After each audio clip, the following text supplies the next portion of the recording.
Tenez-vous bien, selon les dernières statistiques de l'Office central des stupéfiants, 70% des jeunes au Mali consomment la drogue. Un chiffre qui donne froid dans le dos. C'est pourquoi 4 personnalités de notre pays, dont 3 de la grande famille judiciaire, viennent d'écrire des livres sur la drogue et la corruption. Ils mettent ainsi à la disposition des acteurs et des amoureux des livres des outils pratiques nécessaires et adaptés à notre réalité environnement en matière de lutte contre ces fléaux. Plus de détails avec Al-Jumatina. La corruption et la drogue, des fléaux qui constituent des problèmes majeurs de nos jours, sont abordés dans ces 2 ouvrages intitulés « Investigation criminelle, études et enquêtes des stupéfiants et substances psychotropes comme la drogue » et puis « Investigation criminelle, la méthodologie criminalistique d'investigation appliquée à la corruption ». Fruit d'un travail collégial effectué par 4 personnalités, à savoir Alfousseni Diawara, professeur de droit, Maître Abdoulaye Gimbawan, avocat, et les magistrats Kassoum Kone et Mamoudou Kassogué, ces 2 livres seront d'un apport important, non seulement en matière de sensibilisation, mais aussi aideront les professionnels du droit, de la sécurité de gouvernance, bref, les acteurs engagés dans la lutte contre la corruption et la drogue. Beaucoup d'auteurs ont écrit avant nous. Beaucoup d'autres le feront après nous. Mais la valeur ajoutée de notre démarche est que nous avions appréhendé ce sujet sous le prisme du droit comparé.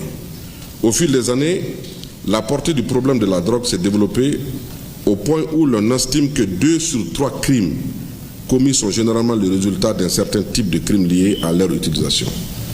C'est très grave.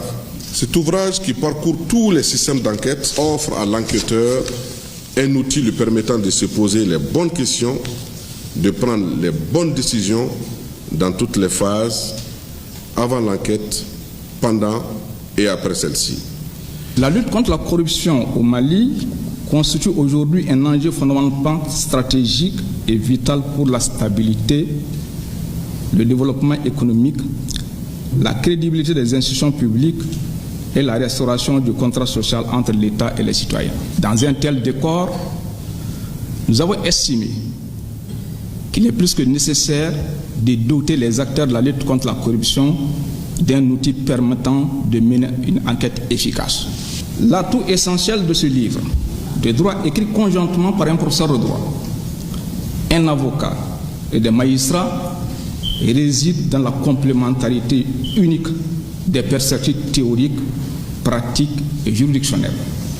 L'assistance, après avoir eu connaissance des motivations, les intentions et les enjeux qui ont prévalu à l'élaboration des ouvrages, n'a pas manqué de faire des témoignages, contribution également des questions sur certains points. Co-auteur du livre sur la corruption, le magistrat Kassogué, ministre de la Justice et des Droits de l'Homme, garde des Sceaux, évoque ici le lien entre les 2 phénomènes.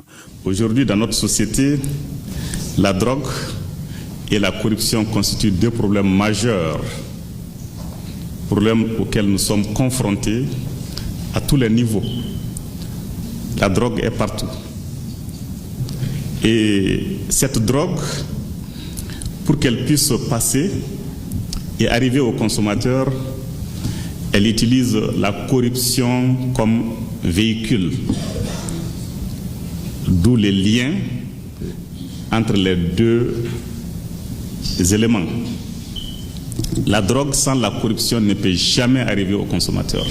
L'OCS vraiment salue vraiment les initiateurs qui parlent de trafic de drogue aujourd'hui. Vraiment, c'est une situation qui est inquiétante sur le territoire national aujourd'hui. L'OCS produit des rapports chaque année. Les rapports, tout le monde sait, 70% des jeunes consomment aujourd'hui. Selon les rapports, les premiers semestres 2025, c'est là quand même est très alarmant. Et puis 25% sont des femmes.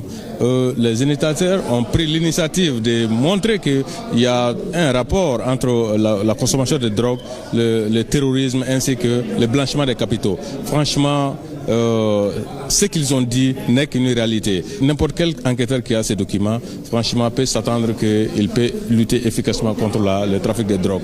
Contribution certes significative, mais précieuse des éminents cadres auteurs de 2 livres en vue de donner des directives concrètes par rapport aux précautions à prendre lorsqu'on est dans le circuit des investigations criminelles.